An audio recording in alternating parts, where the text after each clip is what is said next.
प्रिय भाइयों बहनों, सबको जय यीशु। अनुग्रह वचन में आपका हार्दिक स्वागत है। पवित्र त्रित्व का त्योहार मनाते हैं।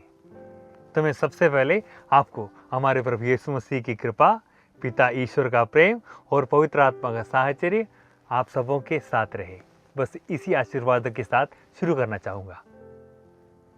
निर्गमन ग्रंथ के अध्याय 34 के 6 सबसे मुख्य भाग है, जहाँ लिखा है, प्रभु अत्यंत प्रेममय और करुणामय और दयालु है। प्रभु देर से क्रोध करता और सत्य प्रतिज्ञा का धनी है। प्रभु एक करुणामय और दयालु ईश्वर है। यही मुख्य भाग है। ये ईश्वर का सबसे बड़ा कार्य, अहम मुद्दा प्रभु का यही है, करुणामय और दयालु है। देर से क्रोध करता और सत्य प्रतिज्ञा का धनी है। देर से क्रोध करता और प्रभु जो बातें करने के लिए निश्चित करता है उसे पूरा करता है। हमारी रक्षा प्रभु का कार्य। प्रभु ने चाहा, आदि से ही निर्धारित किया, यीशु मसीह के द्वारा हमारी रक्षा करेंगे और सत्य प्रतिज्ञा का धनी परमपिता वही करता है। हर हालात में अपनी निर्धारित योजनाएं प्रभु पूरा करता है। तीनों के कार्य हम देखें। परमपिता सृष्टिकर्ता योजनाएं बनाता है, उस योजना को हर हालात में पूरा करता है। प्रभु की योजना यह है कि यीशु मसीह के क्रियाकलापों के द्वारा, कार्यकलापों के द्वारा, यीशु मसीह के क्रूस के मरण, पुनरुत्थान और सुसमाचार के द्वारा लोग परमपिता को पहचाने, उनके पास जाएं। प्रभु यीशु ने कहा, तुम्हारे लिए स्वर्ग में विराजमान एक प्रभु है, एक परमपिता है, उसे तुम अब्बा पुकारना, पिता कहना, और वो पिता उनके हथेलियों पर तुम्हारा नाम अंकित है, तुम्हारा बाल बाल गिना हुआ है। उनके अनजाने में कुछ भी नहीं होता।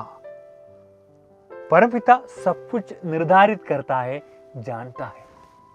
तो प्रिय भाइयों बहनों, हम देखें, प्रभु यीशु मसीह के इस सुसमाचार को स्वीकार करें कि परमपिता हमें बचाने के लिए समर्थ है, सत्य प्रतिज्ञा का धनी है। वो हमेशा सत्य प्रतिज्ञा को बनाए रखता है। उन्होंने ठाना है, निश्चय किया है कि यीशु मसीह के द्वारा हम मुक्ति प्राप्त करेंगे। उनके सुसमाचार के द्वारा हम प्रभु के करीब जाएं। और तीसरे व्यक्ति, पवित्र आत्मा प्रेम को पूरा करता है। परमपिता और उसके पुत्र यीशु मसीह के बीच में जो प्रेम है, वही पवित्र आत्मा है। उस प्रेम के द्वारा ही आपसी कार्यकलाप संबंध होते हैं, उसी को पवित्र आत्मा कहते हैं। तो प्रिय भाइयों बहनों, हमारे भी जीवन में प्रेम के द्वारा ही हम एक दूसरे से संबंध बना सकते हैं, है ना, एक दूसरे से रिश्ता बना सकते हैं। झगड़ा करने से, लड़ाई करने से, गाली गलौज के द्वारा हम एक दूसरे से संबंध जोड़ नहीं पाते हैं, टूट जाते हैं, है ना। तो जहां प्रेम है, जहां शांति है, जहां आपसी समझौता है, वहां ईश्वर का प्रेम है, यानी कि पवित्र आत्मा है। तो देखिए, हम प्रेम के द्वारा, प्रभु ने क्या कहा, यदि तुम मुझे प्रेम करते हो तो तुम एक दूसरे को, तुम्हारा प्रेम, ईश्वरीय प्रेम एक दूसरे के प्रेम में निर्धारित है, सम्मिलित है। जो कहता है मैं प्रभु को प्यार करता हूं और अपने पड़ोसी से बैर करता, वो मेरे शिष्य नहीं हो सकता। इसी तरह हम प्रेम के द्वारा, पवित्र आत्मा के द्वारा, प्रेम ही पवित्र आत्मा है। यीशु और परमपिता के बीच का संबंध, प्रेम पवित्र आत्मा है, और वही पवित्र आत्मा हमारे जीवन में उतर आते हैं। हमने पिछले इतवार को पेंतकोस्त मनाया और पवित्र आत्मा का अभिषेक पाया। हर साल हम मनाते हैं, अभिषिक्त हो जाते हैं, और तब हमारे जीवन में प्रेम बढ़ता है। हमने मन चिंतन किया, शांति और क्षमा, है ना।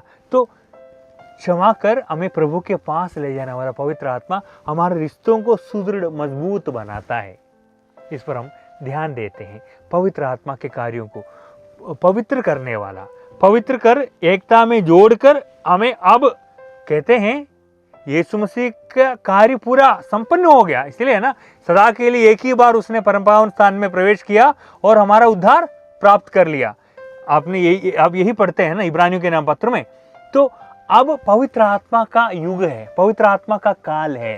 पवित्र आत्मा का काल का तात्पर्य प्रेम का, शांति का, आनंद का काल है, समय है। पवित्र आत्मा के वरदानों से हम भरपूर कृपा की धाराएं प्राप्त करें। हमारे जीवन में प्रभु का अनुग्रह तभी बना रहते हैं जब हम पवित्र आत्मा से पूरित हो जाते हैं। तीनों व्यक्तियों को हम पहचाने और उनके कार्यों को हम पहचाने। ध्यान रहे, तीनों व्यक्ति समय पर कार्य करता है।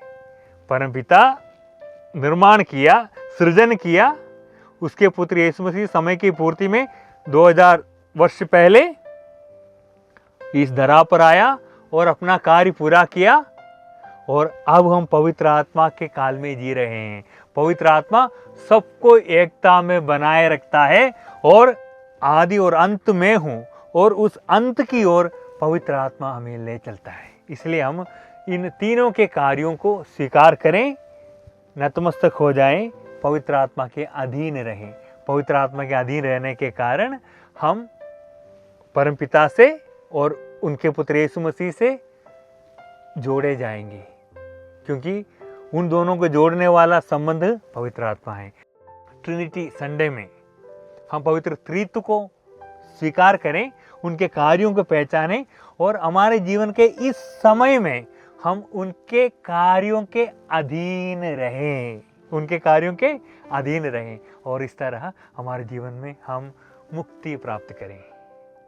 सर्वशक्तिमान ईश्वर पिता, पुत्र और पवित्र आत्मा का साहचर्य, कृपा आपके साथ रहे, आपको पूर्णता की ओर ले जाए। पिता, पुत्र और पवित्र आत्मा के नाम पर आमीन। जय यीशु।